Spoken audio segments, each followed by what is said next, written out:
కూడా మనము చేంజ్ చేసుకొని పశ్చాత్తాపం పొందుకొని తప్పు ఒప్పుకొని ఈ రోజు అలా చేయను అయ్యా దేవా, నాకు మార్పు కలగచ్చే. దేవుడు క్షమించే దేవుడు. దేవుడు ఒక టీచర్ కంటే గొప్పవాడు. దేవుడు ఒక మాస్టర్ గారి కంటే గొప్పవాడు. దేవుడు ఒక హెడ్ మాస్టర్ కంటే గొప్పవాడు. ఈ లోకంలో ఉన్న వాడి కంటే ఆయన పెద్ద గొప్పవాడు. కాబట్టి నేను క్షమించడానికి ఆయన ఎప్పుడు కూడా సిద్ధంగానే ఉంటాడు. Praise the lord.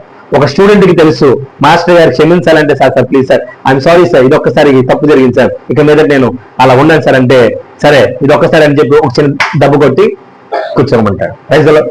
నేను ఎద్దగా చేస్తాను సార్ అంటే, అసలు నా క్లాసులో లాభాకరా అంటాడు. హల్లెలూయా. సర్వశక్తి గల దేవుడు కూడా ఈరోజు అంటున్నాడు, సరి చేసుకున్నాం. సరి చేసుకోవడం తప్పేమి?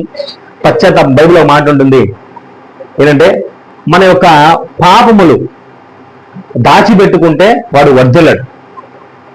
వాటిని ఒప్పుకొని విడిచిపెట్టేవాడు దేవుని యొక్క కనికరాన్ని.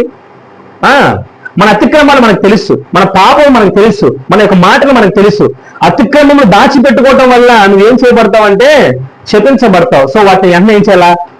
ఒప్పుకునయా, చేసా, పొరపాటు చేసా, విడిచిపెట్టుతావు. నా ప్రతిదినం ప్రార్థనలో ఒకటి ఉంటుంది, అయ్యా ఉదయ కాలం నుంచి ఇప్పటిదాకా ఏమైనా తెలిసి చేసినా తెలియక చేసినా ఏదైనా పాపం ఉంటే